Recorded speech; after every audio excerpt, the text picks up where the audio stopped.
Our heroine drank tea with decorum. The offer of divorce caught her off guard. She never brought the cup to her mouth. The girl replied that it was not a funny joke for a wedding anniversary, and she carefully placed the vessel with the amber drink on the saucer. The speaker was Astor Winchester. The man announced the arrival of a man into his life whom he truly loved. He insisted that his beloved, unlike Letizia, was a pure and innocent, simple-minded woman. The girl got up from the table in a rage. In anger, she asked how such a thing could be said. The husband grabbed his head. He assumed that she will start using his family name again. His wife reminded him how much money they had invested in his business. The servants heard the quarrel with sadness. The husband assured that he had paid off his debts. Letitia was sure that it was not a debt but a good deed. She asked what kind of payment he was talking about. He asked not to pretend not to understand, and he believed that he had already returned the amount of money invested in him, although a little late. Our heroine was seething with anger. She thought with disappointment that Astor Winchester had always been like this. The girl clutched her clothes in an excess of emotion. Looking at her husband, she reflected that he often downplayed his guilt, as if it meant nothing, and he, as if nothing had happened, phlegmatically drank tea. The girl screamed that because of his late, her family had lost everything, and her father even had to take extreme measures. In aristocratic society, it was unimportant whether a person had money. However, it was a completely different matter when they lost their honor. Our heroine's father, the head of the Violet family, went bankrupt when he was unable to return his investment on time. The man took full responsibility and committed suicide. He invested in Astor's business for one reason only, and he did this only because he was the husband of his only and dearly beloved daughter. The girl asked if her husband was going to marry again. He looked up at her and asked again, feigning incomprehension. Letizia believed that if it weren't for the other woman, he wouldn't have started talking about divorce. Astor tried to stop this conversation that had dragged on unplanned with a gesture. He assured that he did not have time for arguing. He offered to discuss the amount of monetary compensation, but his wife did not want to talk about money anymore. The girl believed that there was no point in compensation. No amount of money in the world could bring her father back, and she was going to expose her husband's meanness. Winchester quickly closed the distance with the girl and gave her a resounding slap with his backhand. Tears welled up in the girl's eyes. The husband declared that all the grievances of the husband should have remained in the past. He assured that even her late father would be shocked to see her like this. He told Letitia that he was already sick of her antics. The girl held her cheek, which was burning from the blow. Astor assured that no one would treat her as a mistress if the girl allowed herself to be overly emotional. Turning away from his wife, he assured her that this marriage was beginning to suffocate him. His words were filled with contempt, and his face was distorted by a grimace of disgust. He told our heroine that it felt like he was being stalked day after day by a debt collector. Astor continued to verbally finish off his already dejected wife. Allegedly, this pathetic face drove him into a rage, that he felt like the worst bastard in the world. At the same time, the man looked at the wedding ring on his ring finger. After thinking about it and turning it over, Winchester began to remove the symbol of marital fidelity, and putting his ring on the nearest surface, he summed up everything said above and asked for a divorce. Astor assured that he wanted to be happy, to have a normal family, a beloved woman by his side. He also wanted to have a child who would be like him. And Letitia could not have children. The couple went their separate ways, each deep in thought. The wedding ring was left lying on the table. Sometime later, our heroine was sitting on a bench in the garden. She asked herself how her husband could tell her anything about the child. Because the reason she couldn't have children was because Astor had pushed her down the stairs in a fit of anger when they were kids. Afterwards, the young man sat by Letitia's bed and asked for forgiveness. She was not angry because she was sure that he did not do it on purpose. Then Winchester promised to marry her. He asked to be allowed to atone for his guilt in this way. There were tears in the young man's eyes. The young man swore. He said that he would stay with Letitia forever. He knelt before her. The girl laughed in response. He called her by affectionate names. Blushing, he assured her that she was the only woman in the world for him. And now the girl did not understand how her husband could treat her like that. And she burst into tears. An older woman was coming down the steps. She was accompanied by a middle-aged man. Letitia stood up to meet them. Mother-in-law had already had a conversation with Astor. The girl reminded that she could not conceive a child. The lady knew this, and she replied that the woman herself was to blame if she could not take care of her body. She assured that she supported her son in his decision to get a divorce. Smiling, the mother-in-law gave Letitia some advice. Go somewhere else and try hard there. The angry woman stated that she was not sure if there was a place that would dare to accept such a child. Turning her head to the side at her partner, the lady asked if he wanted to say anything to Letitia as well as a farewell. The fair-haired man, like his son, placed a friendly hand on his daughter-in-law's shoulder. He was sure that the girl had put in a lot of effort. Perhaps she had done everything she could. The father-in-law spoke in a friendly tone. He insisted that it would be wonderful if all the efforts were worth it. But no matter how hard the chick tried, it couldn't keep up with the adult stork. The mother-in-law dryly informed her that she had collected all of Letitia's things and left her suitcases at the entrance. And as a final favor, Madame Winchester called a carriage for her daughter-in-law, so that she could go wherever she wished. She expressed the hope that she would never meet Letitia again. The carriage was already standing at the front entrance to the estate, ready to leave. Looking at the transport, our heroine realized that it was more of a cart than a carriage. Suitcases and bundles of things were lying right on the ground. The girl had the feeling that her husband's relatives were just waiting for her to sign the divorce papers. Looking at all her belongings, Letitia realized that it was too little. At least she came here with a lot of things. A bucket of cold water was mercilessly poured on our heroine's head, and it was done by a person with manicured nails. The girl looked down at Letitia from the balcony, and with a theatrical scream she began to apologize, assuring that she had spilled it on her unintentionally. It was Astor's sister, Olivia Winchester.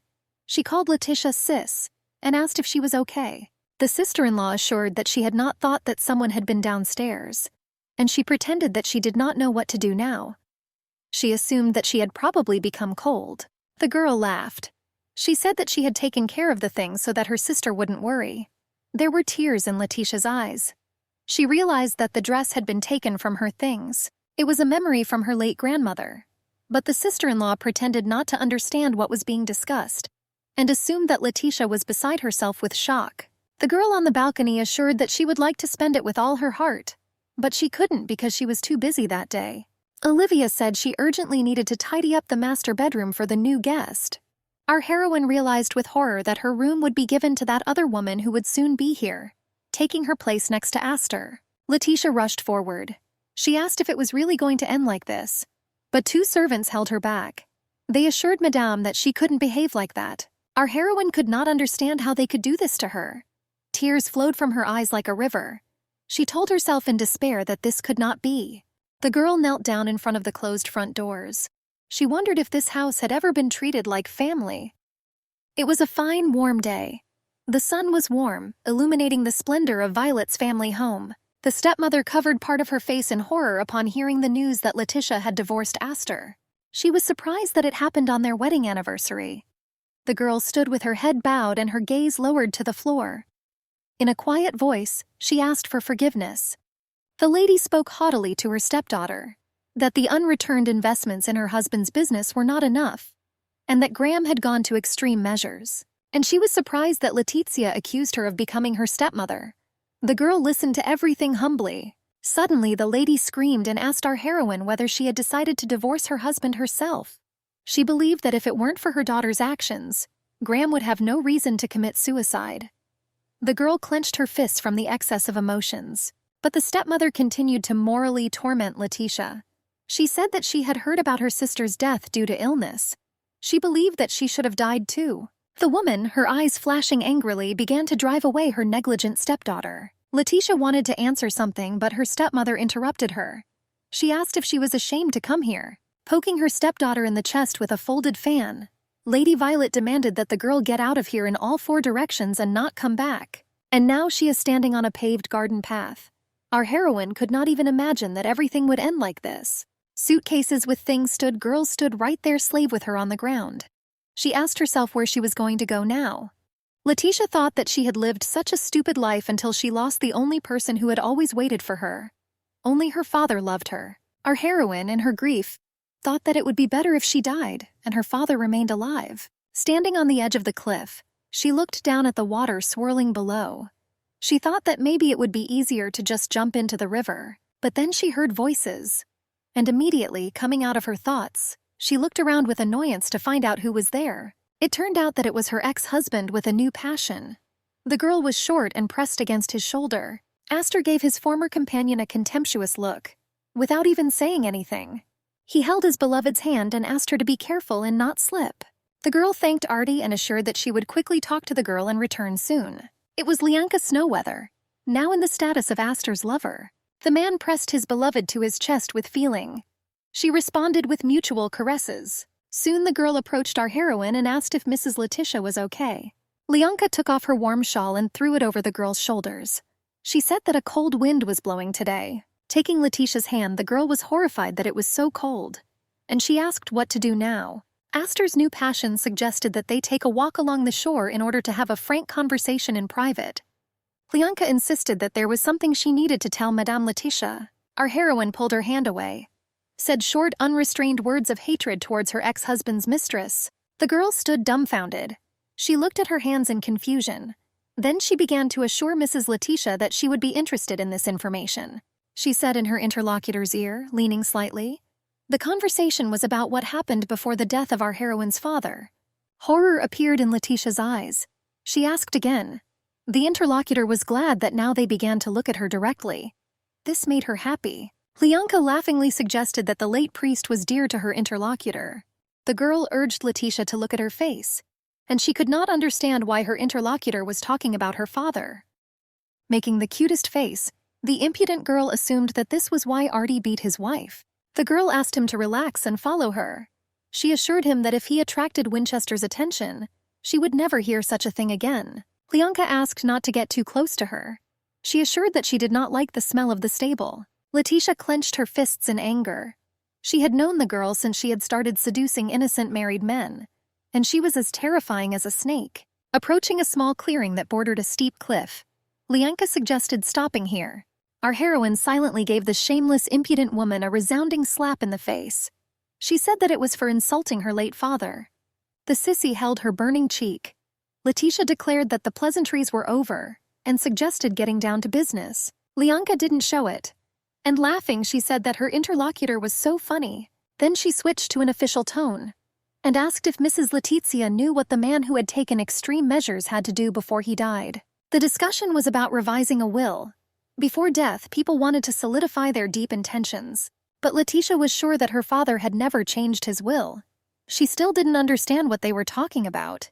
Lianka said that the girl's father tried to change his last will in order to leave his daughter the entire fortune of the Violet family. The question was what would happen if the deceased was unable to do this before his death. The girl laughed cheerfully. She asked who benefits from this the most. Our heroine had an idea. She wondered about Xenia.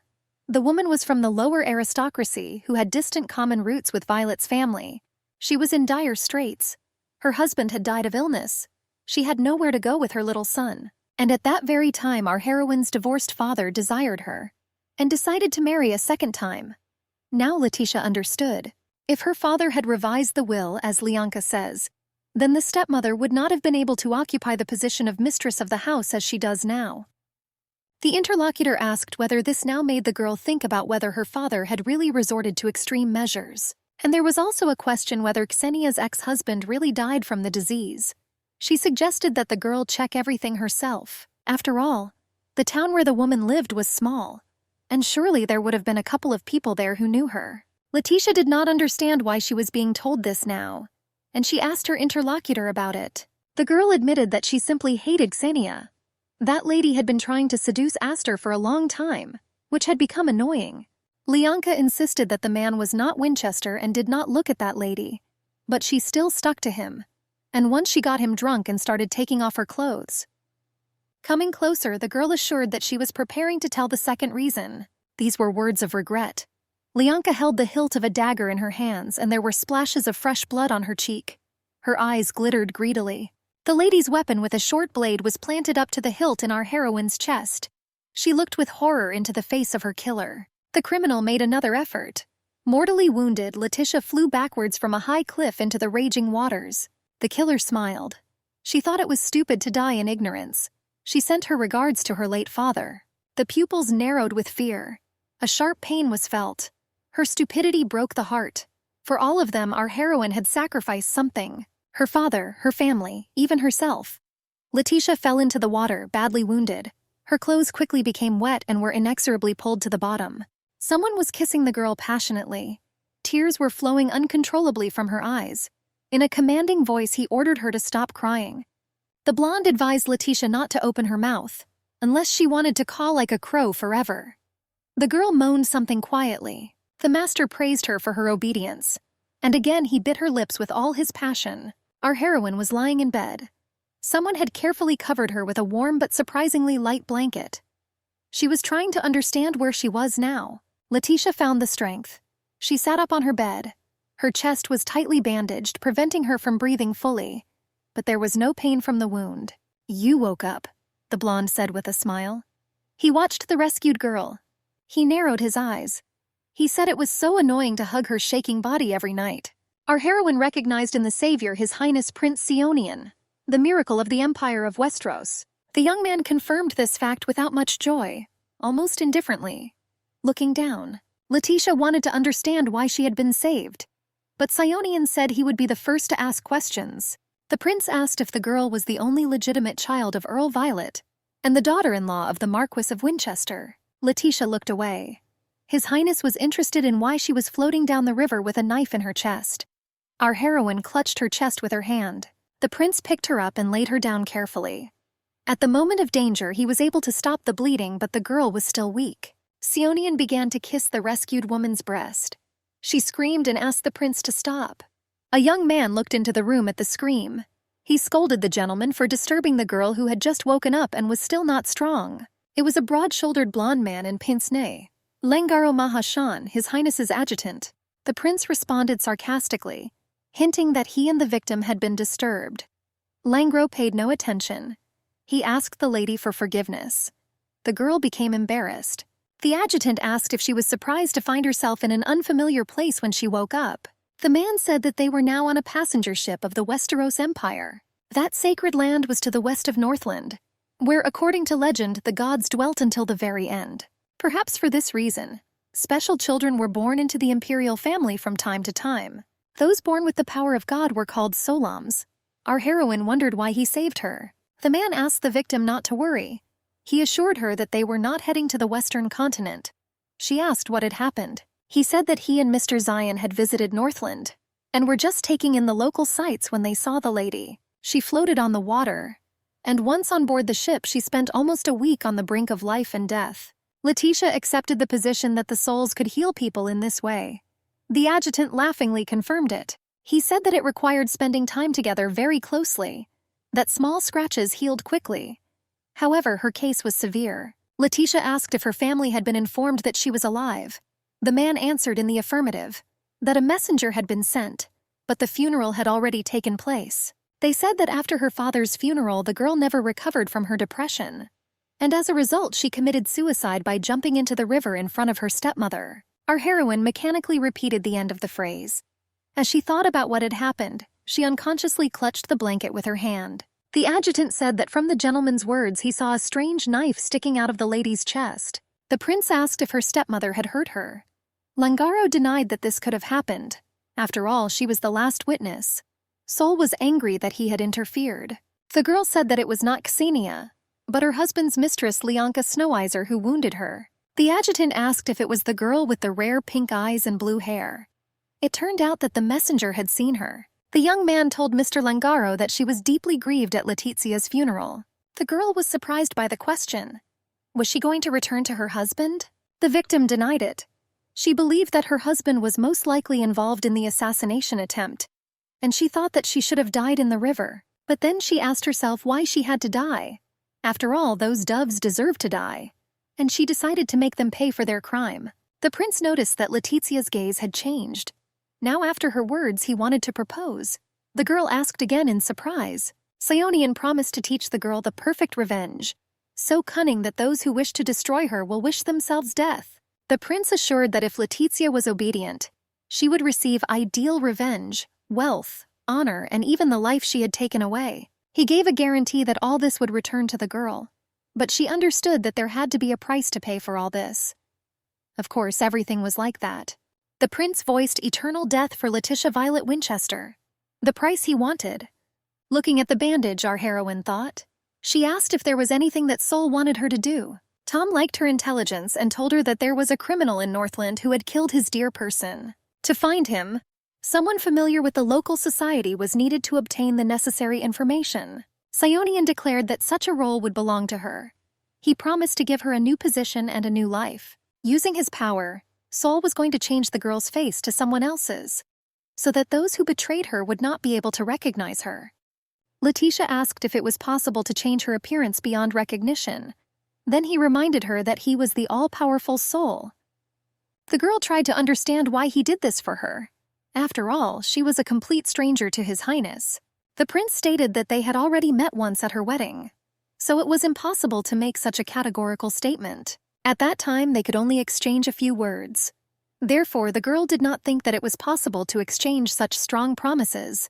But Sionian remembered giving her one important piece of advice.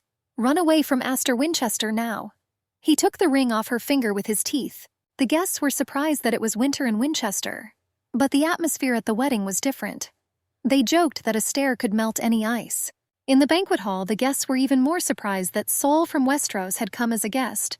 And he was here, accompanied by the second crown prince of Northland Calyx. Rumor had it that Sol was born into an imperial family for the first time in 300 years. There was talk that he had the power to defeat the devil and heal people. Seeing the prince here was a surprise. The bride knew that this man with an arrogant look and a glass in his hand was Sionian Sol Meyer Summerhurst. Xenia told the newlyweds that this distinguished guest at their wedding was invited thanks to her efforts. Because Queen Anne, the mother of the second crown prince Calyx, was her childhood friend. Therefore, they had the honor of receiving such a dear guest. Lady Winchester ordered her servants to find out quickly whether the cook could prepare Western-style dishes. Her daughter scolded her for this. The servants began to bustle about. They tried to guess what else needed to be prepared. The question arose as to what the prince would like. Xenia covered herself with her fan.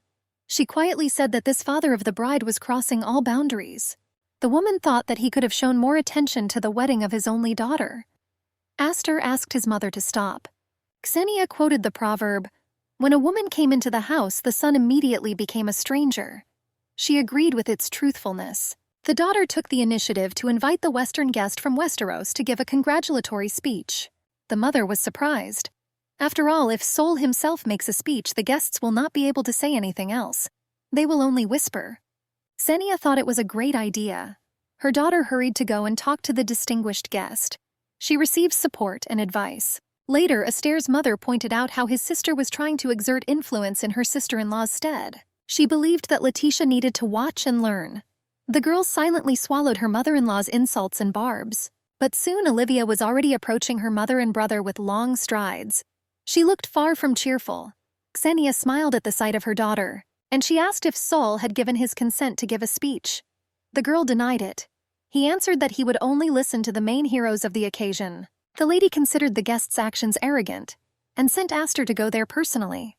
The young man was indignant. He asked why he had to do this. His bride was confused, but she gathered her courage. She smiled.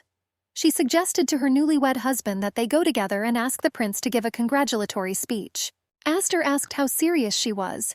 His wife thought it would enhance the reputation of the Winchester house. That's what they decided on. Soon the newlywed couple approached the guests of imperial blood. The younger one smiled and recognized the heroes of the day. Bowing in respect, the young people greeted the great Sol and His Highness the Prince.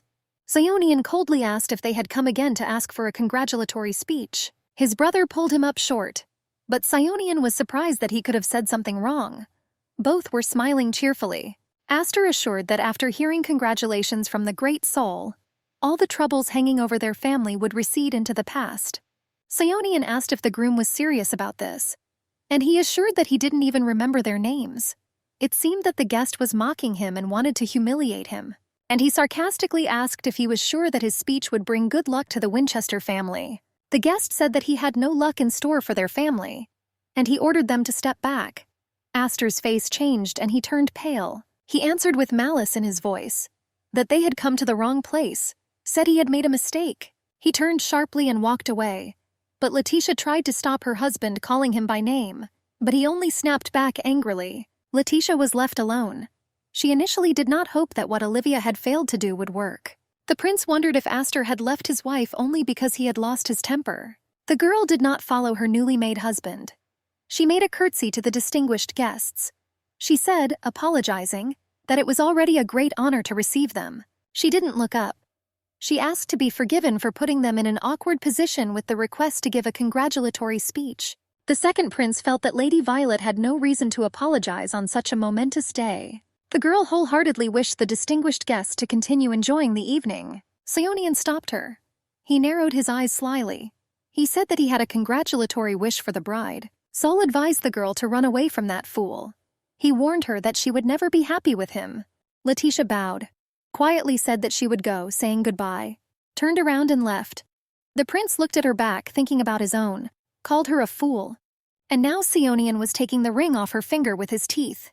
He said that the girl had not listened to his advice before. On reflection, he supposed that Letitia's love for that fool was to blame. He threw her wedding rings on the floor. He was surprised at the repayment for love. Sol assured her that her actions were as stupid as pouring water into a bottomless pot. The wound on the girl's chest began to bleed. Our heroine asked if the gentleman would be able to carry out her revenge. He confirmed it. The girl plucked up her courage and told His Highness that she accepted his proposal. Seonian said that he made a deal with her, and demanded to kiss his boot. An expression of incomprehension appeared on the beauty's face. Lengaro explained that in their holy empire of Westeros, there was a custom of kissing the feet of members of the imperial family, as a sign of an oath of unwavering loyalty, and this meant subordinating one's life to another person. Our heroine thought that she had heard something like this before. The founder of the imperial dynasty of Westeros was a demigod. He used his sacred power to extract a special oath from his subjects, and since then this has become a tradition. Seonian said that once the girl was his, she could no longer be Letitia Violet. She said that was good news. She thought to herself that she was stupid. She should not have tolerated all that bullying. And then her husband's mistress killed her. She should not have given her property to her husband. She considered herself an ungrateful daughter who had ruined her own beloved father. The girl approached Sol. She knelt before him. Her lips touched the boot, recognized him as her master.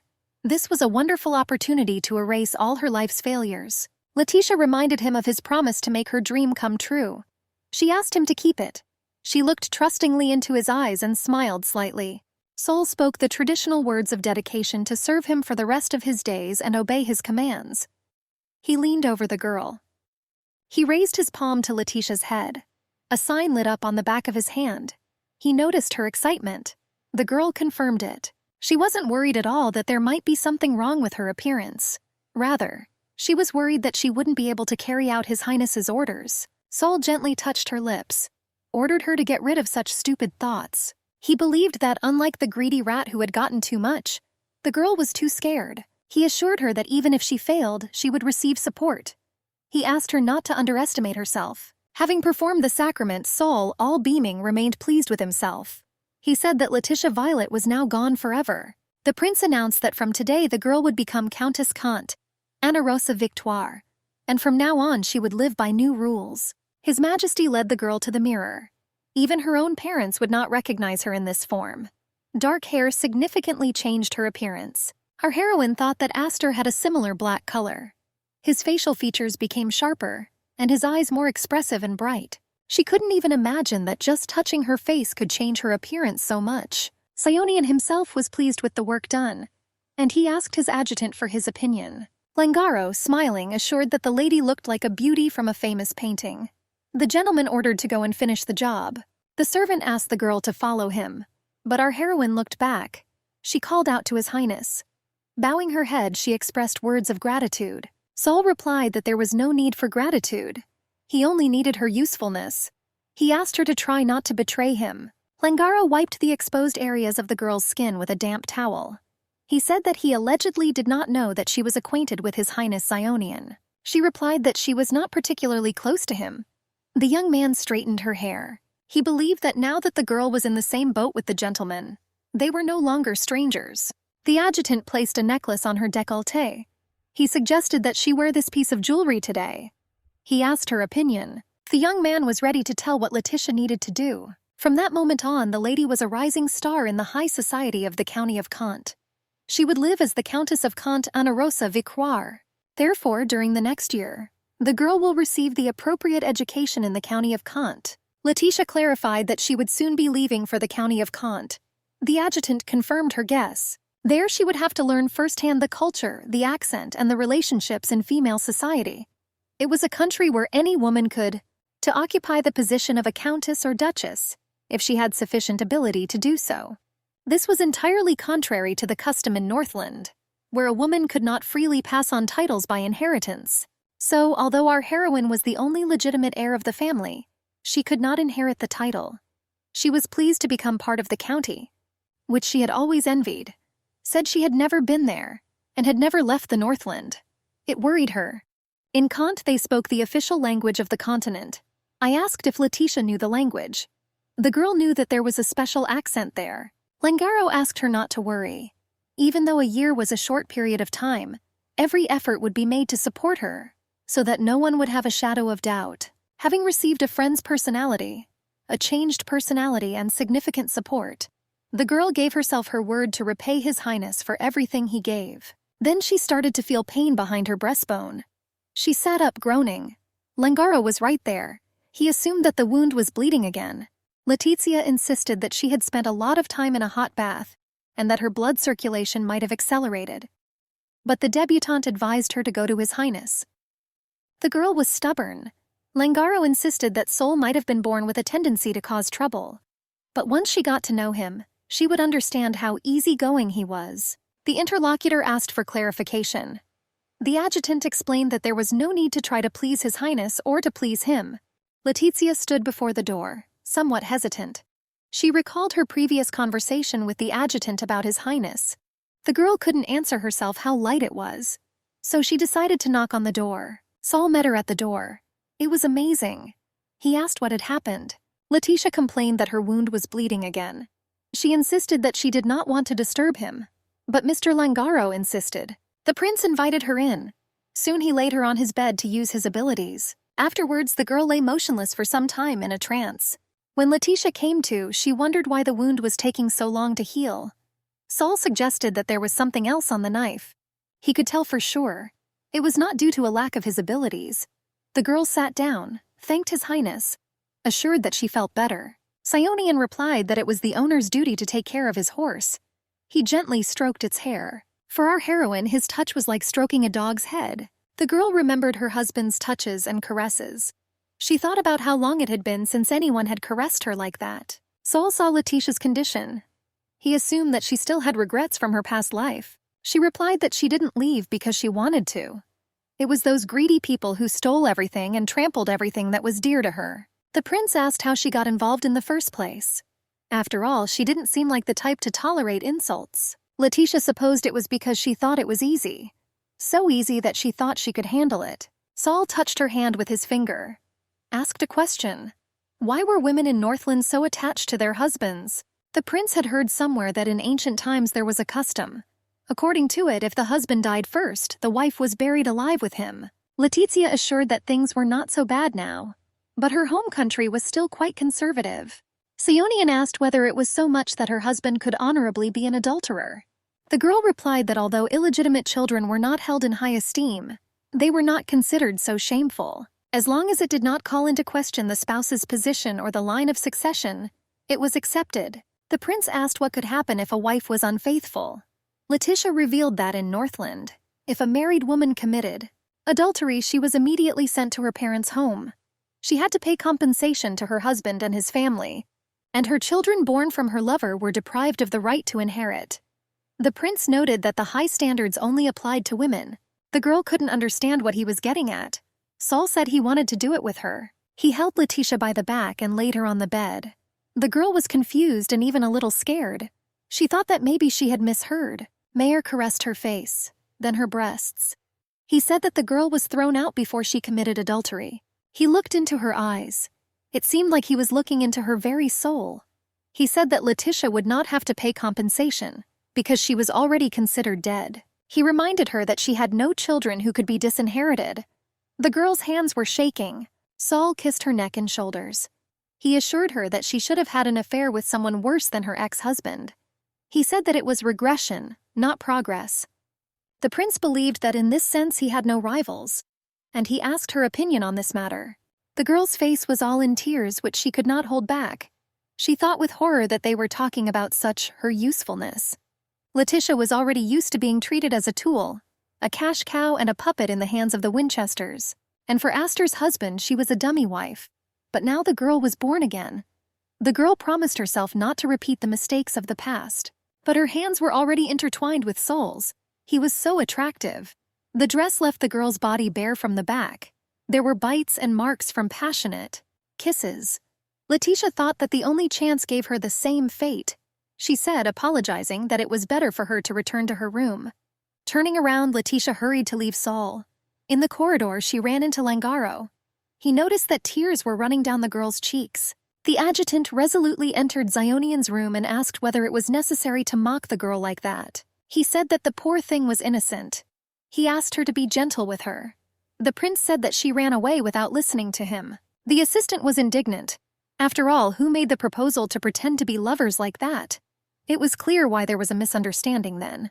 The prince said it was too noisy. He ordered him to come and sort out the clothes. Langaro reminded him that he was the prime minister of Westeros. Zionian reminded him who he was. He told him to shut up right now. The young man said that the master was not just a prince, but Sol. The adjutant dressed the gentleman with a smile, buttoned his clothes. He said that if he was really worried, then he should have gone himself to the girl and settle the misunderstanding that had arisen. He believed that this way the master's plan would not be disrupted. Our heroine was fast asleep in bed, covered tightly with a blanket. She was restless. She was dreaming. In her dream, the girl was running away. A voice was calling her. The entity pursuing her assured her that there was no point in running if she wanted to feel at ease. The creature was clutching a bloody dagger in its hands and smiling eerily with its faceless face. At some point, it grabbed the girl by the leg.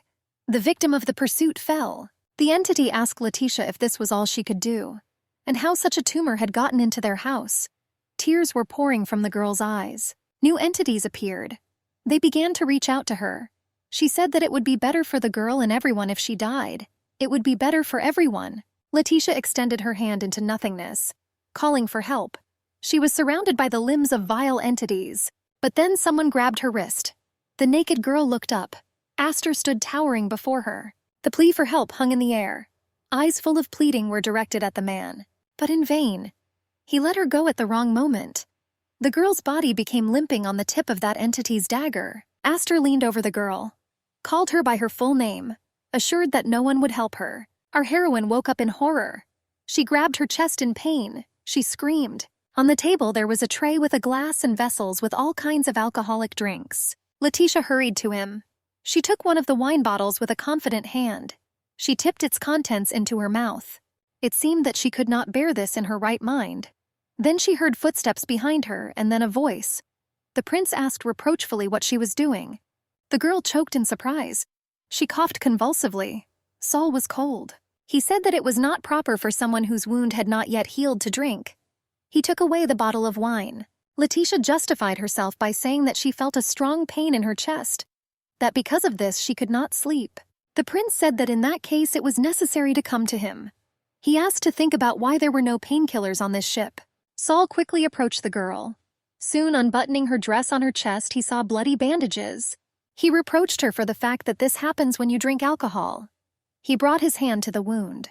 The sign of his abilities immediately appeared. A glow appeared between the prince and Letitia. A magical act was taking place. Soon after, our heroine buttoned her dress. She expressed confidence that the gentleman was upset because of her. Letitia stood before Sol with her head bowed, her dress soaked with blood at the chest. The prince said he was very upset. He insisted that the girl sit next to him. They still had an unfinished story. Our heroine approached on wooden legs. It seemed she was making an effort to move. The prince suggested reproachfully that she was so drunk that she could not move. The girl timidly asked for forgiveness. Zionian said that this was why he couldn't joke well. The interlocutor was completely confused by his words. She asked again. The reason the prince suggested having an affair with her was because it was one of the means to achieve her revenge. After all, even after a year of preparation in Kant upon her return, Northland would remain a country where it would be difficult for a woman to act alone, and the moment could come when it would be necessary to use the prince's authority. He assured her that if he had simply planned to use her as a means to achieve his own desires, he would not have proposed the deal in the first place. There was silence between the interlocutors. Letitia felt awkward. She had been wrong when she thought that such a man could want her. She replied to the prince that without listening to him completely, she had misinterpreted his intentions. Besides, she showed excessive emotions. And for that, the girl wanted to apologize. The prince paused silently. He said that he had already made his share of apologies, but he had not received an apology for her words. The girl was trembling all over. She asked what she could do to make the master forgive her. Seonian pointed to his face. He said that he should have kissed the lips that had spoken her wish at the wedding. The prince said that only then would he accept her apology. Letizia blushed and became embarrassed. Saul recalled that she had assured him of her intention to do everything for the sake of revenge. He clarified whether her words were empty. The girl answered negatively. She decided that this was a test to see if she could cope with the role of His Highness's mistress. Our heroine assured herself that it would not be real. She timidly touched his shoulder, asked him to close his eyes. Saul held the girl by the hips, said she was acting like a virgin.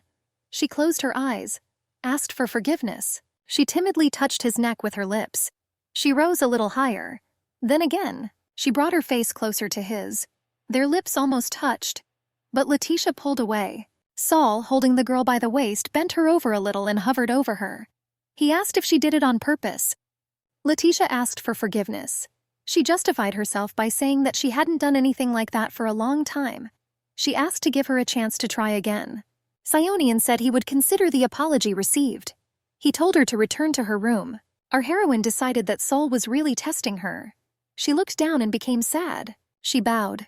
She wished His Highness good night. Without waiting for an answer, she turned around and left him alone. Sionian unbuttoned his shirt. He suddenly felt hot. He couldn't understand why everything inside him was burning. The adjutant asked for forgiveness for the unexpected intrusion. He reported that he had received news from the palace, but noticing Saul's appearance, his face changed. He said that he would later file a petition for compensation for moral damage caused to him during his work. She asked to approve that. The prince, angrily gritting his teeth, ordered Langaro to leave. He began to straighten his clothes. A loud voice could be heard from outside the window. It asked what he would do if he took over the management of everything in this state. Letitia was resting in bed. Her hair lay scattered on the pillow. She began to listen more closely to the voices. Soon the girl got up and decided to go and find out what was going on and why it was so noisy outside. She opened the door and carefully looked out. The first one she saw was Langaro. His interlocutor was unknown to the girl. The young man looked back at the sound of footsteps. The adjutant asked the lady if she had slept well the night before. She sincerely thanked her for her efforts. She asked what had happened to the ship. Graybeard cleared his throat. He was grieving that the lady had been disturbed. He assured that there was no need to worry about trifles. They just needed to wait a little. Langaro reported that the engine had failed, but there was no need to worry about it. Letitia asked how long the repair would take. The young man guessed more than 2 hours. Looking at the lady, it suddenly dawned on him. He assumed that being in the cabin could be burdensome. The girl denied it. Langaro said the weather was fine, and suggested they go for a walk. After all, after being sent away, she wouldn't be able to return to Northland for a year. I assumed that Letitia wanted to say goodbye. She thought that there was no one to say goodbye to. Moreover, she was told to leave the past behind and be reborn. The adjutant understood her uncertainty in his own way. He asked her to follow him. He suggested that she look at the dresses that were on board the ship. The young man was sure that those outfits could look good on the lady. He asked to wait until he brought the dresses. Our heroine stood in front of the mirror. She simply couldn't believe that it was her face. She touched her cheek to make sure it was real. Although her previous appearance could not be called unsightly, now she looked simply beautiful. But still she was tormented by fears and doubts. The color of her eyes could give her away. Langaro, who entered at that moment, asked what the girl was thinking about. He was carrying clothes, and so was the maid who was following him. Our heroine admired Zion, that he was simply amazing. The young man confirmed. He was proud that the face of the master was the greatest gift of the empire. Letitia wondered if the prince had changed his appearance with the help of holy power. This made the adjutant laugh. He was surprised that such a thing could have occurred to the lady. He assured that he had not laughed so heartily for a long time. The young man said that unfortunately Mr. Zion had such a face since his birth. Having had a good time, the adjutant suggested changing the lady's outfit. The maid helped the girl change. Now our heroine was unrecognizable. In addition, her face was covered by a wide-brimmed lady's hat. It was a little unusual. Langara was delighted at how beautiful the lady was. The girl modestly thanked the gentleman for the compliment. The adjutant asked how well Letitia knew the geography of the port. She assured him that she knew all the entrances and exits very well.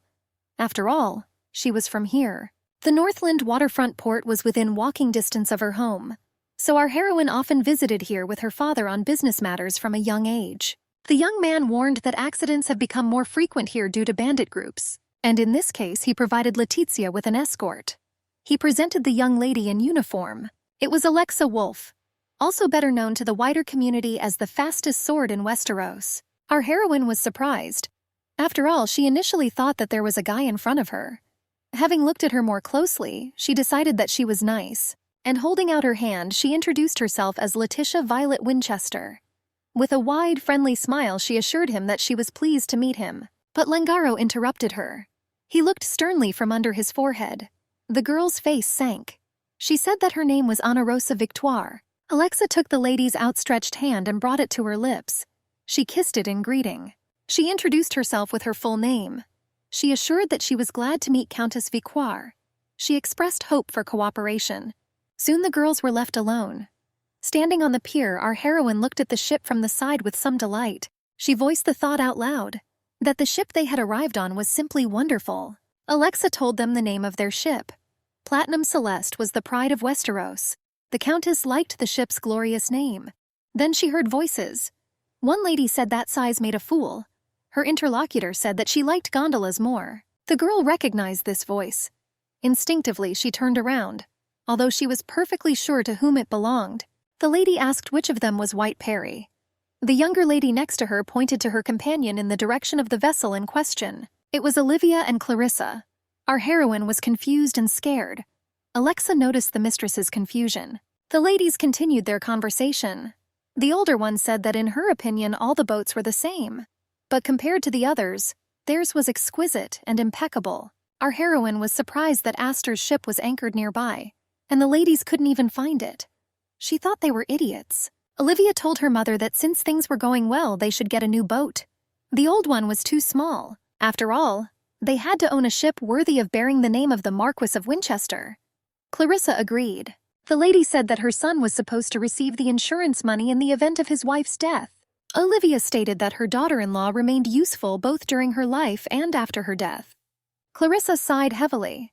She thought it was because Astor was too good. Even after that idiot's death, her son refused to receive the insurance money because he blamed himself for her death. Olivia knew that Xenia had tried, that she didn't know how to manage money. Mother asked Ollie if she had talked to Lianka. It turned out that the conversation had taken place and had been quite useful. It was known to all that Lianka had survived the terrible fire alone, and it turned out that she was the only heir of the Snowwither family. And therefore there was confidence that the girl would have a large dowry at the wedding. Clarissa assured that she couldn't wait for it, and she hoped that this girl would show more zeal than Letitia. Our heroine could hardly restrain herself. After all, only a short time had passed since her death, and they were already having such conversations openly. Here Olivia noticed the stranger's intense gaze. Our heroine realized it too late, but it was already too late. Lady Winchester took a few steps forward, and judging her appearance and outfit, she assumed that she was from abroad. With a slight bow, Olivia asked what continent the girl came from. She said with a smile that it was very nice to see foreign guests here after a long time. Our heroine was taken aback. Lady Winchester was puzzled, and she assumed that the Miss did not speak the language of Northland. She was sure that she certainly knew the official language of the continent. Letitia knew she had to say something, but her voice stopped obeying her. Alexa called out to the lady. She considered the walks useful, of course, but it was time for them to return. In order to get the lady out of her awkward situation, the swordswoman took her hand and said that she would take her to the meeting place. Later, Alexa took Lady Victoire to a cafe. She said that she came too close to those ladies. She assumed that they were her acquaintances. Letitia confirmed, clarifying that they were her mother-in-law and sister-in-law. The swordswoman corrected, emphasizing the word former. Our heroine thanked Alexa. She assured that she did everything for Mr. Zion. Here the waitress brought the lady drinks and a sandwich. She began to set the table for the guests of the establishment. The escort offered the lady to eat at least a little. She assured that weight control was also of great importance for her new image. She said that in certain cases it got to the point that people simply could not be recognized because of this. Countess Victoire replied with a friendly smile that she would try to remember. The door opened. Our heroine's ex-husband came in. He said he was looking for her. Letitia was overcome with panic. Her accompanying swordswoman asked what had happened to her. The lady, trembling, said that the person who had entered was her ex-husband. Alexa began to calm him down. She assured him that this gentleman would never recognize her. But the more the lady worried, the more suspicious she became. While the girls were quietly chatting, Astor's friend had already approached him, and they began to discuss something animatedly. The redhead was asking if his friend missed the local cuisine. It was Viscount Vandal Bryson. Our heroine suddenly remembered him. Astor's best friend came to their wedding. He was cheerful and talkative then, as always. Letitia took a deep breath, sighing with relief, realizing that she was not recognized. The young men continued to chat cheerfully about the local cuisine, the menu they had ordered. Alexa asked if the lady had calmed down now. She replied that she felt a little better. The swordswoman suggested that they slowly rise and leave here. The Countess nodded silently in response. The conversation between the comrades became more emotional, especially when it touched on Astor's late wife. Winchester insisted that the woman had nowhere to go after the divorce, and since she was barren, the likelihood of remarriage was very small. Bryson asked how his friend could decide to divorce his wife knowing the desperate situation she would be in. He snapped that he was not a philanthropist. Astor said that his wife also thought only of herself, that she understood the seriousness of his relationship with Lianka, but did not back down from her own. That the wife was desperately humiliating herself, hoping for something else, and then she jumped into the river to make him feel guilty. Winchester said he didn't even want to take the insurance money, fearing it could bring him bad luck. Didn't want blood money for the future with Lianka. The Countess looked unwell. The swordswoman was worried about the lady. Our heroine was surprised. She didn't know that her ex-husband refused the money because of guilt. But in fact, Astor betrayed her to the very end. Tears began to fall. Astor told his friend that if life could easily end with a simple divorce, that was the end. So he considered it a waste of time to pray for her soul. Countess Victoire suggested that the swordswoman leave here as soon as possible. Wendell noticed the lady and asked if she was all right. Alexa replied that it was nothing, and advised the gentlemen to continue their conversation. Bryson assured her that it was not customary in Northland to pass by a crying woman. He asked her to let him know if he could help in any way. The swordswoman irritably reminded him that she had already answered his question. She assured him once again that everything was fine. At this moment, a tall, broad-shouldered blond man entered the establishment. He asked to excuse him for being late. He complained that it was worth leaving her alone for a while as she began to cry. He gently touched the face of his ward. Sol smiled broadly, looking at the girl. He asked what to do with her. The Countess looked at Prince Seonian with a pleading look in her eyes. Here Alika pounced on the man. She wondered why he was so late and made Milady cry. His Majesty pressed the girl to himself. He promised that from now on he would not make her wait any longer. Seonian put his arm around the Countess's shoulders and promised to buy the girl everything she wanted. He suggested leaving here. Soon the three were walking along the garden path. Alexa was bringing up the rear. The prince was asking his ward if she still loved her ex-husband. Tears were streaming down her face. But the girl denied it. She insisted that she no longer loved Astor. The prince considered her words a lie. But the girl assured him otherwise, that only an unpleasant aftertaste remained. Letitia asked if the cut and long-rotted branches were leaking sap. She remembered the time when she spent time with Astor in the garden as children. Then they picked flowers and wove wreaths, and now tears of regret and resentment flowed from her eyes. She herself could not believe that she was crying because of her ex-husband. The girl felt ashamed in front of Saul. She assumed that seeing her like this he considered her pathetic. This made it even worse. Seonian stopped the girl. He took her by the shoulder. He began to wipe the tears from her face. He was surprised that she was so sensitive and so vulnerable. The prince was surprised that Letizia didn't even hide the fact. He said that if he were in her place, he would have been better off biting off his tongue than to let her see him like that. Turning away, he said that she needed more enlightenment. The gentleman walked towards the carriage. Our heroine trotted after him. She was a little confused by his comment. They got into the cabin. Sol told his charge that he was going to show her something. He ordered her to follow him silently. Letitia didn't know what to expect, but there were bad feelings and fear. Again, there was pain behind the breastbone. After a long drive when it was already dark, their carriage stopped at the entrance to the cemetery. The girl looked out the window and was stunned. The gentleman asked if she recognized where she was now. It was the Winchester family cemetery. Langaro helped the lady out of the carriage. Letizia asked why they had come here. Saul walked silently with a long stride. Approaching one of the tombstones, he ordered to read whose it was. The girl was timid to approach. The prince hurried her. "Letitia Violet Winchester," the girl said in a trembling, quiet voice, reading the inscription on the tombstone. The prince asked Langaro what the burial customs were in Northland. He said that the deceased's favorite things were buried with him. These could be favorite flowers, dresses, family photos, things associated with the deceased. They could be dolls. The girl picked up daisies. The prince called out to her. He asked if she was interested in what was inside her hump. Letizia looked at the wilted and crushed daisies. She answered His Highness that she did not want to know at all. Saul coldly reminded her that his charge needed enlightenment in his opinion. Soon the shovel was stuck in the cemetery ground. 2 boys were digging the grave of Letitia Violet Winchester. Soon the lid of the coffin appeared. The material itself at first glance looked quite cheap. The prince briefly ordered to open. The girl tightly closed her eyes in fear. The shovel stuck into the lid with the intention of opening the box. Everyone present gasped when they saw its contents. It was too much. Our heroine herself did not expect it. The entire coffin was full of trash. Just trash. Langaro thought it was really cruel. The adjutant stood nearby and was indignant. He asked how it was possible to fill the coffin box so full of trash. The prince put his arm around his ward's shoulders. He said that in Northland, things symbolizing the deceased during his life were buried inside the coffin. He asked Letitia to look at it carefully. After a short pause, he asked if the girl was still sad about those times. Here our heroine couldn't take it anymore and fell unconscious. Saul was nearby and managed to catch her. He called the girl too weak-willed. Langaro looked at the gentleman with disapproval.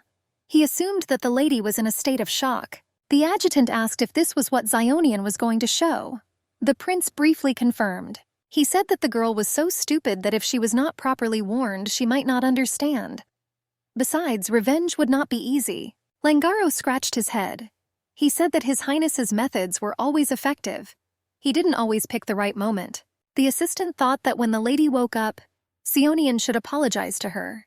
He was sure that the girl was experiencing another nightmare. Our heroine woke up in bed. Opening her eyes, she saw a luxurious crystal chandelier on the ceiling. Sitting up, she looked around and realized that she was in His Highness's room. Meanwhile, Zionian was sitting at the table, working on documents. He was just enthusiastically writing something with a pen. Letitia carefully lowered her leg down from the bed. She decided that she needed to quietly return to her room. The prince said loudly and succinctly, without looking up from the papers, that she should just lie down and rest. The girl sat back down on the bed. Saul thought she was still in shock as she was still feeling a strong fever. Letitia remained silent, looking away. The gentleman was wondering what he had done wrong. She hunched over and said that she loved her husband and tried to do everything possible. That she didn't want to be petty or cowardly. The girl asked herself if she had done everything possible, and if her feelings were such a mistake that they even insulted her death. Saul stood up from the table.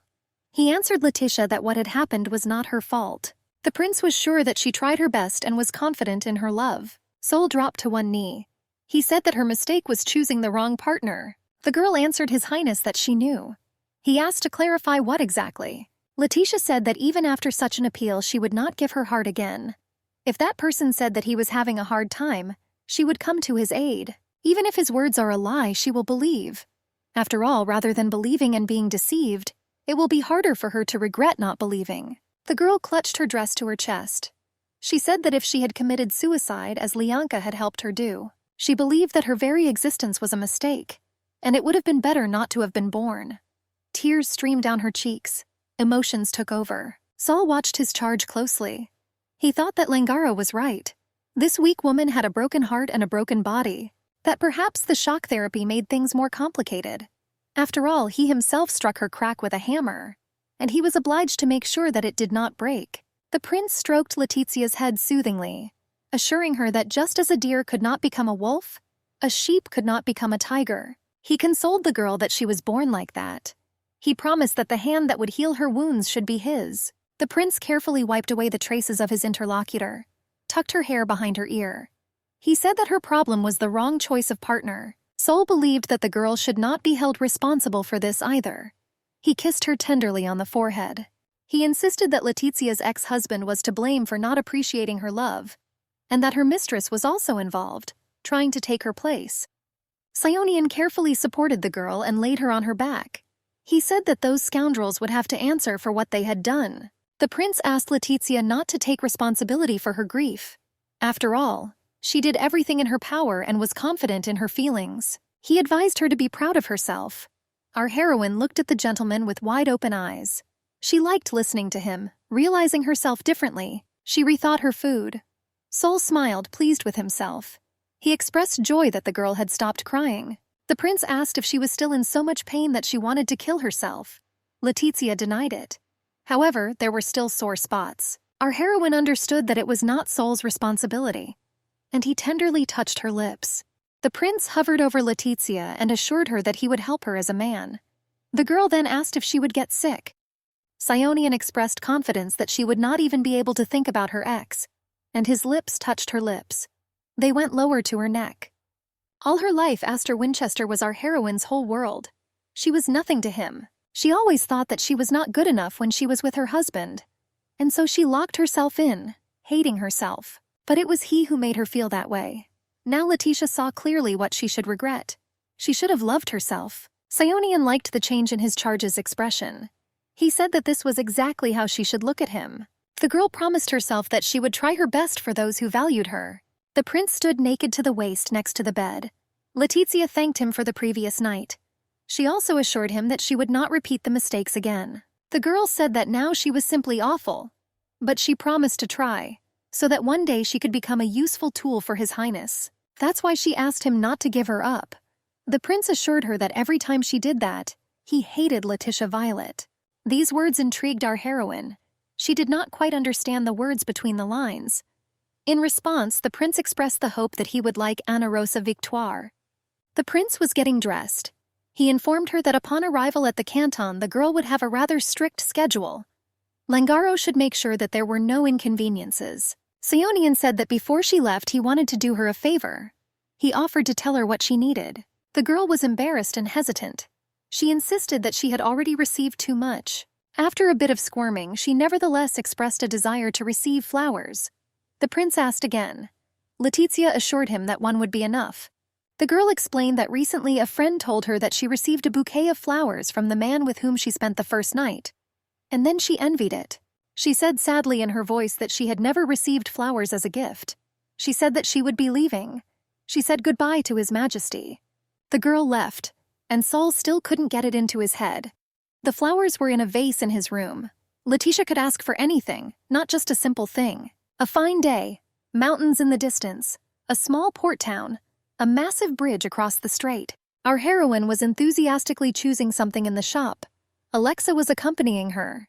A merchant was bustling about nearby. Then they visited a pastry shop.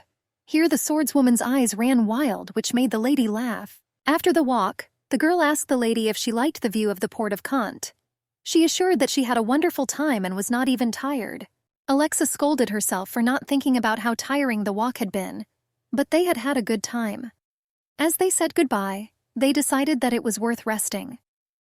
Taking hold of the massive handle, our heroine opened the heavy oak door.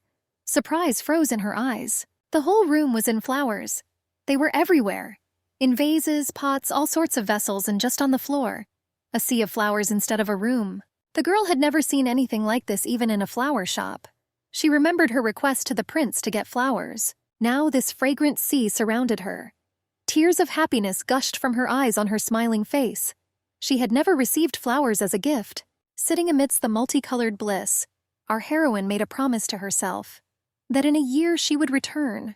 The ideal Ana Rosa Victoire for His Majesty, who gave her spring when she asked for only one flower. The huge estate was buried in greenery, sparkling with its magnificence. The estate was surrounded by a forest, and behind it, mountains. Time flew by unnoticed. A whole year, not just for those who heard our heroine, but also for the one who was floating with the current that day. Astor's photo was on the front page of the news. Letitia sat reading the newspaper with a cup of morning tea. She thought that quite a while had passed since she arrived in Kent County. She wondered how His Highness was doing. He hadn't contacted her once in a whole year. The red-haired youth called out to Ana Rosa. He was interested in what she was thinking. It was Edgar Baudrin. The girl asked what a parasite who did nothing but enjoy life should worry about. Edward asked her not to say that. He asked her if she didn't feel like a valued guest and friend of Borden's. Our heroine spent the last year living with the Borden family. She was left in their care and training in everything necessary by His Majesty. The Marquesses were widely known for their liquor business in Canton County. The Borden siblings were also Letitia's teachers, and they were very helpful in learning the county's unique accent, customs, and culture. They were introduced to the girl as allies by His Majesty Sionian. It was this family that had to confirm the identity of Ana Rose Victoire. The guest smiled. She said that she was pleased to hear such words from Edgar. The young man heard that she would soon have to return to Northland, that the Countess had some business to attend to there. The lady confirmed. After all, this was the only way she could be completely reborn as Ana Rosa Victoire. Edgar was worried, and he said so. After all, if she left here, she might end up in the epicenter of a terrible storm, that he would start to feel sad and would not be able to smile like at their first meeting. The guest thanked him for his concern, but she insisted that the person she was a year ago was very different from the person she is now. The young man thought it would be a presumptuous request, but Ana Rosa should have thought before leaving. There was the sound of heels. The girl asked why he didn't go to the warehouse to get some supplies. This bright, daring girl with fiery red hair and expressive green eyes was called Marzi Baudrin. His sister asked him why he had said what he considered presumptuous. What was the point of talking about the epicenter of the storm? She scolded him for sleeping during literature lessons. The redhead asked Rosa why she listened to her brother's nonsense. She was surprised how she could call herself Kant's woman after that. The interlocutor asked to forgive her. Marzi did not calm down. She demanded to know what she was apologizing for. The girl quoted Kant's saying, "When the breeze blows, unfurl the sails," which meant that time is valuable. It turned out that the girl was guilty of letting him go aimlessly. Marzier applauded after these words, and then she rushed to hug Rosa. She asked who would look at her as a foreigner now. The girl smiled and said that everything was thanks to the best teacher. Marzi thought that she did not deserve such compliments, but our heroine believed that teaching others was quite difficult, and so she assured that she would always be grateful to her. The teacher rushed to kiss Rosa. She said that it was so sweet that she could die right now. Marzi was holding an envelope in her hands. She said that she was to receive a reward for her excellent work. There was a new ID card in the envelope. Our heroine took out a document with a coat of arms and a gold frame on thick paper. She looked at it for a long time. She couldn't believe that this day had come. The redhead spoke in a solemn voice. That from today onwards, Countess Victoire was a collateral relative of the Marquise of Baudrin. Marzi extended her hand and said that she hoped to cooperate with her cousin. Our heroine threw herself into the arms of the Marquise. She began to thank her heartily. The girl was a little confused by such emotions. The said cousin assured that it was still too early to be impressed. Looking somewhere behind her back, she ordered the invisible person to leave. Looking around warily, our heroine saw an old acquaintance. Langaro was standing in front of her. He was smiling, greeting the lady. The adjutant said that the miss looked much better, and he thought that it was the best decision to seek the patronage of the Marquise of Baudrin. The girl was glad that they had not forgotten about her. She asked her old friend how he was doing. Langaro assured that everything was fine with him. He said that he was busy with the affairs of His Highness Sionian as usual. Rosa asked what he was doing here, and assumed that he had come to pick her up after a year. Joy splashed in her eyes. Langaro revealed that the reason for his visit was to test the lady. He took an envelope from his inside pocket and handed it to the girl. The girl asked again. She looked a little confused. The adjutant reminded her that she had been studying hard all this time. And in every report from Miss Marzi and the Marquise of Baudrin, there were many positive comments. Langre asked the lady to read the contents of the envelope. The girl opened it and began to read. There was an envelope with a lion crest on it. It was basically an invitation to a flower ceremony. With delight in her eyes, Marzi wondered if it was from Duke Sullivan. Every year at the beginning of summer, Duke Sullivan held a grand tea party. Most of the nobles of Kant were invited to that place. Langar said that if the girl wanted to confirm the identity of the noblewoman Kant, then this was the best chance. Marzi insisted that this was an opportunity to impress the entire nobility at once. Letizia realized that this was a test. The adjutant emphasized that during tea, Ana Rosa should not allow anyone to guess that she was a foreigner. Our heroine realized that this was a test for her from His Highness. She was a little scared from that. Marzi reported that there should not be any green color. Tea drinking will be held during the day. It was necessary to use light colors. Marzi thought that sky blue would suit her protégé better. But not this time. She reminded that this event could be considered her debut. Our heroine said that she had already been married, but the redhead insisted that this was the lady's first appearance in their high society, and therefore it was a debut. Marzi brought the girl a dress to try on. She asked Rosa to be bolder. She assured her that the girl had a perfect accent, and if she doesn't lose her head, she won't fail. I asked if she understood what the biggest problem was. Marzi said that the girl's timid behavior gave her away. After all, women in Kant were not at all shy. She said that everyone had their flaws, but to be confident in yourself, you didn't have to be perfect. She deserved to be brave just for trying. Adjusting the frills on her softly colored dress, the girl looked at her reflection in the mirror. Marzi believed that the girl's ex-husband and his mistress were to blame for everything, and Anaros had many reasons to be proud of himself. The redhead said that Ana Rosa was not, to put it bluntly, a criminal, but she thought differently. After all, she was guilty of impersonation and forgery of documents.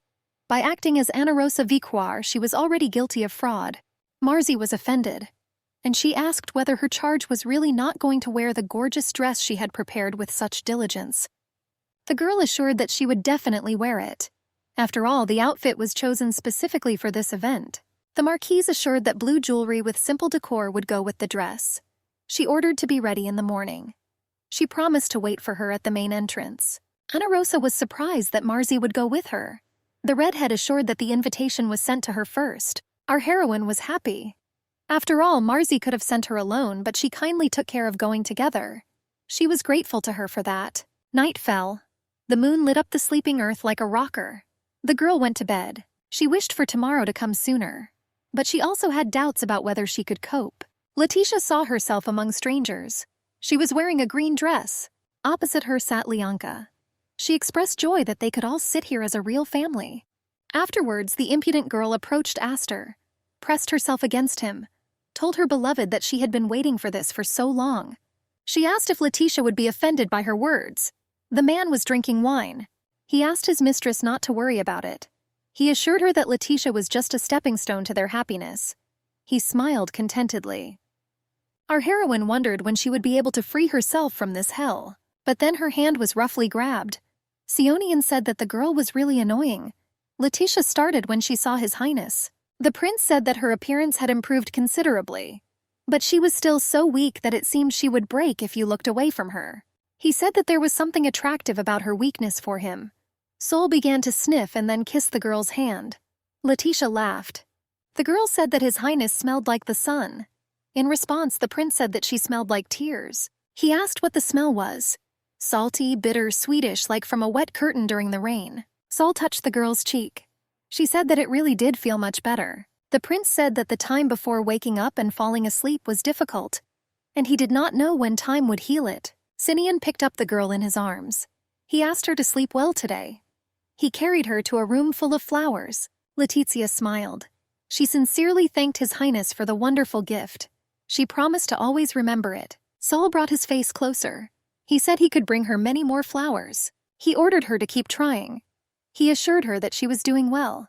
He began to kiss her lips passionately. The girl smiled happily in her sleep. She said her new name Ana Rosa. In the morning, the carriage was already ready. A pair of horses were waiting, impatiently scraping the ground with their hooves and fanning themselves with their luxurious tails. Our heroine dreamily recalled that amazing dream. At night, it seemed to her that His Highness had really come. Marzi brought the girl out of her reverie. She asked what she was thinking about. She assumed that she was worried. Rosa admitted that she was a little. The redhead said she saw it on her face. She asked Ana Rosa Victoire to do it so she could be proud of her. She promised to do so. The carriage drove along the paved road and stopped. The cabin doors opened. They had arrived at the place. Our heroine walked with the hems of her lush dress with asymmetrical frills pulled up. Then someone admired her out loud. It was Edwin. He assured Ana Rosa that no country had such a beautiful lady. He assured her that one could go blind. Marzi approached them with fury on her face. She said that her brother had never complimented her in his life. The young man found it strange that it could seem as if the sea anemones had begun to speak. Sister grabbed Edwin by the collar of his shirt, said he had crossed the line. Her eyes flashed angrily. The brother asked what he could have said wrong. Marzi ordered not to anger her. Rosa interrupted their squabble.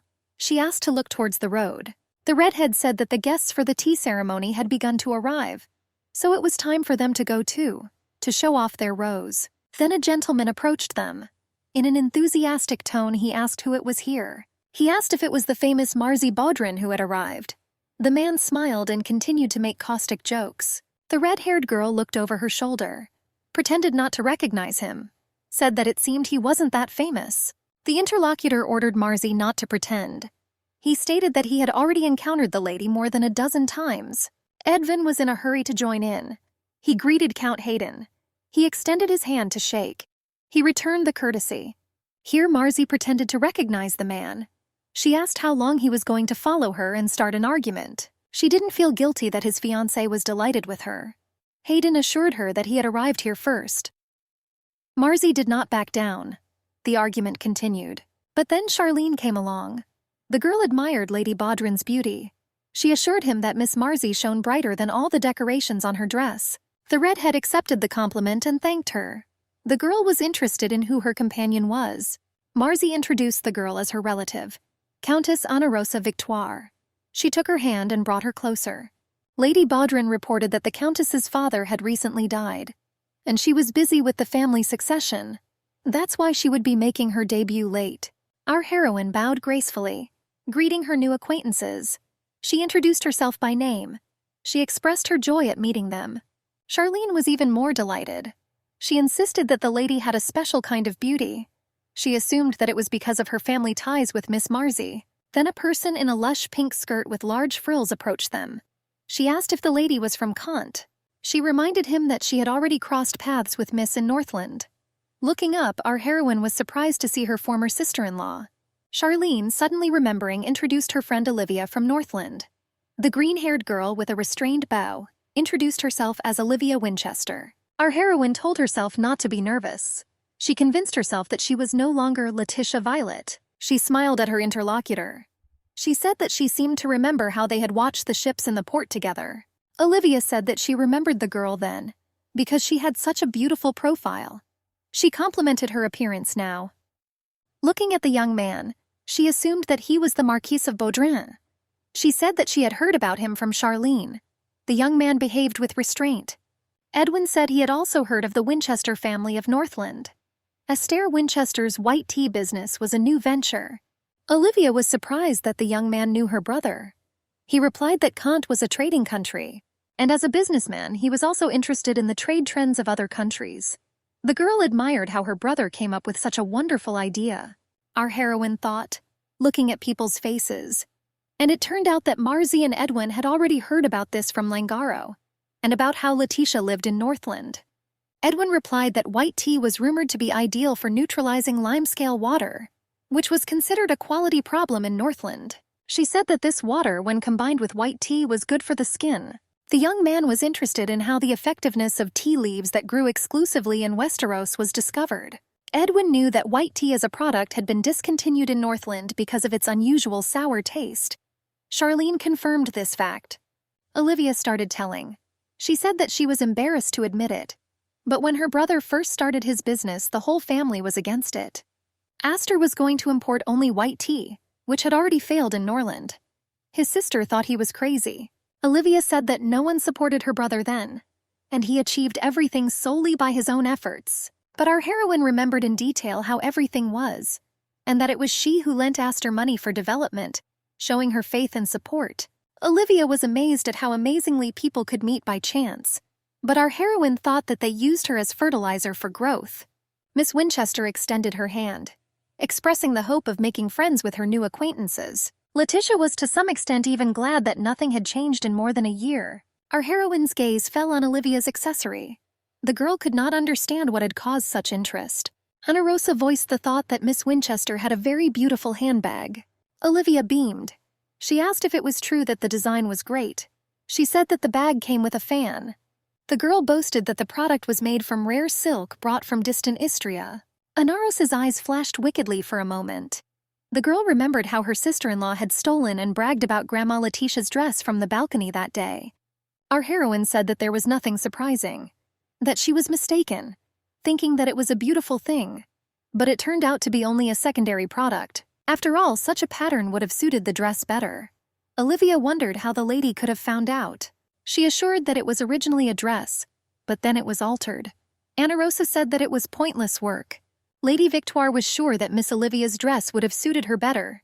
She could not understand why she had done so. Lady Winchester replied that it was in fact a gift left as a keepsake by her deceased sister-in-law, that every time she looked at the bag and fan, she remembered the dead one, and she would very much like to turn back time when the girl was still alive.